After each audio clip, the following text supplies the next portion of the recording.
সোনারপুরে পরিরাজ্যের রাজকুমারী বারান্দায় জানালার কাছে দাঁড়িয়ে চিন্তায় মগ্ন হয়ে আছেন। কি হয়েছে তুলিপরি? তুমি কি কোনো বিষয় নিয়ে দুশ্চিন্তা করছো? তোমাকে এরকম লাগছে কেন? মা, আমি মাটির দেশে যেতে চাই, যেখানে মানুষজন আছে, মাঠঘাট, নদী নালা, পশু পাখি সব মিলিয়ে প্রাকৃতিক সৌন্দর্য ফুটে উঠেছে। তুলিপরি, ওই মাটির দেশ আমাদের জন্য নয়। মাটির দেশ যে ভালো, তোমাকে এসব কথা কে বলেছে? মণিপরি বলেছে মা। আমি ওই মাটির দেশে যেতে চাই, কিছুদিনের জন্য সেখানে থাকতে চাই। ঠিক আছে, তুমি যখন এত জেদ করছো তাহলে যাও, কিন্তু একটা কথা সব সময় মনে রেখো, ওই মাটির দেশে কিছু ভালো মানুষ আছে যারা তোমাকে আপন করে নেবে, আর কিছু খারাপ মানুষ আছে যারা তোমাকে নিজেদের শুধু স্বার্থে ব্যবহার করবে। খুব সাবধান। মা, তুমি চিন্তা করো না, আমি সব সময় সতর্ক থাকবো, আর কোনটা ভুল মানুষ কোনটা সঠিক মানুষ আমি ঠিক চিনে নিতে পারবো। ঠিক আছে, তুমি সাবধানে থেকো সেই মাটির দেশে, আর তাড়াতাড়ি বাড়ি ফিরে এসো। সত্যি মণিপরি যা সব বলেছিল সব কিন্তু একই রকম। এখানকার আশেপাশের জায়গাগুলো খুবই সুন্দর। ওই গাছের ডালে কি সুন্দর একটা পাখি বসে আছে, ওই পাখিটার কাছে যাই। তুমি এই দেশে নতুন? তোমাকে তো এখানে আগে কখনো দেখিনি। হ্যাঁ, আমি এই দেশে নতুন। আমি অন্য দেশে বসবাস করি। আমাদের দেশ একটু অন্যরকম, তাই এখানে একটু ঘুরতে এসেছি। আচ্ছা, তোমার নাম কি? তুমি কোথা থেকে এসেছো? আমি পরীর দেশ থেকে এসেছি। আমি সেখানকার পরিরাজ্যের একমাত্র রাজকন্যা। শুনেছি তোমার দেশ তো অনেক সুন্দর, সেখানকার প্রকৃতি তো এখানকার থেকে আরো সুন্দর। আমাদের পরীর দেশ তো সুন্দর, কিন্তু আমাদের পরীর দেশ থেকে তোমাদের এই মাটির দেশ অনেক সুন্দর। তখনই আস্তে আস্তে হাওয়া শুরু হয়, মেঘ অন্ধকার হয়ে আসে। পরি, আমি এখন আমার ঘরে ফিরে যাই, এক্ষুনি মনে হয় ঝড় উঠবে। কি হয়েছে পাখি? এক্ষুনি তো সবই ঠিক ছিল, তার মধ্যে হঠাৎ এরকম হাওয়া বইছে কেন? আমাদের মাটির দেশ তো এরকম, কখনো রোদ আবার কখনো বৃষ্টি। আর সাবধানে তুমি এই মাটির দেশ ঘুরে দেখো, আমি এখন আসছি। বলছি শোনো না পাখি, আমি তো এই মাটির দেশে নতুন, তুমি কি আমাকে তোমার বাড়িতে একটু আশ্রয় দেবে? পরি, তুমি আমাকে ক্ষমা করো, তোমাকে আমি সাহায্য করতে পারবো না, কারণ আমাদের এই ঝড় বৃষ্টিতে গাছের ডালপালায় থাকতে হয়, ওটাই আমাদের বাড়ি। গাছের ডালে বসে থাকা সেই পাখিটা তার বাসায় ফিরে যায়, আর এদিকে পরি হতাশ হয়ে পড়ে। তার মধ্যেই বৃষ্টি আরম্ভ হয়। আমি এই ঝড় বৃষ্টিতে কোথায় যাব? মা দেখো, কত জোরে জোরে বৃষ্টি পড়ছে। আরে এটা তো বর্ষাকাল, মাঝে মাঝে বৃষ্টি চলে আসে, কিন্তু এখানে কোথায় যে একটু দাঁড়াবো তারও জায়গা নেই। এত বৃষ্টিতে ভিজলে শরীর যে খারাপ করবে। দূর থেকে তুলিপরি তাদেরকে আসতে দেখে আর মনে মনে ভাবে, আমি আমার আসল রূপ গোপন করে এদের কাছে মানুষ রূপে আসি, দেখি এরা আমাকে সাহায্য করে নাকি। তুলিপরি তার রূপ গোপন করে একটা বাচ্চা মেয়ের রূপ ধরে, আর রুমির চোখ পড়ে সেই বাচ্চা মেয়েটার দিকে। মা মা, ওইদিকে একবার দেখো, এই বৃষ্টিতে একটা ছোট্ট বোন ওই গাছের নিচে দাঁড়িয়ে আছে। হ্যাঁ তো, চল তো ওর কাছে যাই। কে তুমি? আর এখানে দাঁড়িয়ে বৃষ্টিতে ভিজছো কেন? আমি একটা পাখিকে ধরবো বলে তার পেছন পেছন ছুটে আসি, কিন্তু তারপর পাখিটাকে আর ধরতে পারিনি, সে অনেক দূর আকাশে উড়ে যায়। তাহলে তুমি ফিরে যাওনি কেন, এখানে দাঁড়িয়ে আছো? আমি এই রাস্তায় চলে এসেছি, কিন্তু আর রাস্তা ঠিক করতে পারছি না কোন রাস্তা দিয়ে এসেছি। তোমার বাড়ি কোথায় তুমি জানো? না, আমি জানি না। মা মা, এই ছোট্ট বোনটাকে আমাদের বাড়িতে নিয়ে চলো না। কিন্তু আচ্ছা, তোমার নাম কি বলো? আমার নাম হচ্ছে তুলি। বাহ, খুব সুন্দর মিষ্টি নাম তো। আচ্ছা, তোমার বাবা মা তো চিন্তা করছে মনে হয়। মা, তুমি এই ছোট্ট বোনটাকে আমাদের সঙ্গে নিয়ে চলো। বোনের বাবা মা খুঁজতে এলে আর তখন না হয় বোন চলে যাবে তার বাবা মায়ের সাথে। তুলি, তুমি আমাদের সঙ্গে যাবে? কারণ এখানে দাঁড়িয়ে বৃষ্টিতে ভিজলে তোমার শরীর খারাপ করবে। ঠিক আছে, চলো, আমি তোমাদের সঙ্গে যাব। কি মজা, কি মজা, আমাদের বাড়িতে তুলি বোন যাবে। তুলি, আজকে আমরা দুজনে মিলে খুব মজা করব। হয়েছে হয়েছে, এবার চলো। এত বৃষ্টিতে ভিজলে এবার সবার শরীর খারাপ করবে। তোরা দুজনে মিলে ঘরে গিয়ে বস, আমি খাবার নিয়ে আসছি। তুলি, চল আমরা দুজনে মিলে ঘরে যাই আর বসে বসে খেলা করি। রুমি আর তুলি দুজনে মিলে ঘরে বসে খেলা করতে থাকে। এদিকে তার মা খাবার নিয়ে আসে। রুমি আর তুলি, দুজনে মিলে খেতে বস, আমি খাবার নিয়ে এসেছি। হ্যাঁ মা, আসছি আমরা। তুলি, চল আমরা দুজনে মিলে খেয়ে নিই, তারপর আবার খেলা করব। রুমি, রুমির মা ও তুলি তারা সবাই মিলে আনন্দ করে খেতে থাকে। মা মনে মনে ভাবছে, আমার মেয়েটা আজ কতদিন পর এইভাবে হাসছে। সত্যি তুলি মেয়েটা খুবই ভালো। পরের দিন সকালে রুমির মা বাইরে দাবায় বসে আছে আর রুমির বাইরে বেরিয়ে এসে মাকে বলে, মা, শোনো না, আজকে না আমার খুব খিদে পেয়েছে। তাড়াতাড়ি আজকে একটু খাবার রান্না করবে। মা রুমি, কালকের দুটো কটা পান্তা ভাত পড়ে আছে, তুই সেগুলো খেয়ে নিবি চল। শুধু পান্তা ভাত? আমি খাবো না। তুমি খালি সব সময় আমাকে এই খাবারগুলো খাওয়াও। তুই তো জানিস রুমি, তোর বাবা মারা যাওয়ার পর থেকে আমি কত কষ্ট করে তোকে মানুষ করছি।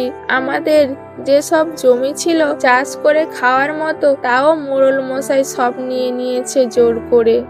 মা, তুমি আমার কথায় কষ্ট পেও না। চলো, যা আছে তাই আমি খেয়ে নেব।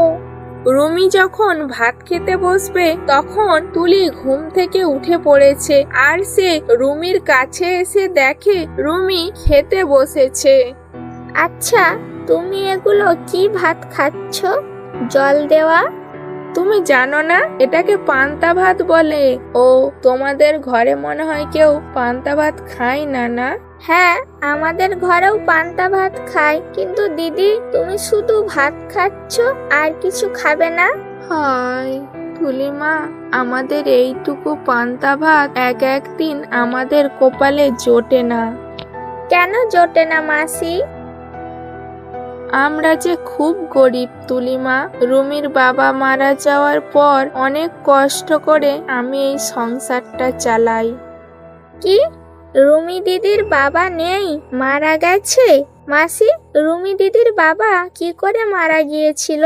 সে অনেক দিনের কথা। রুমির বাবা মাঠে কাজ করতে গিয়েছিল।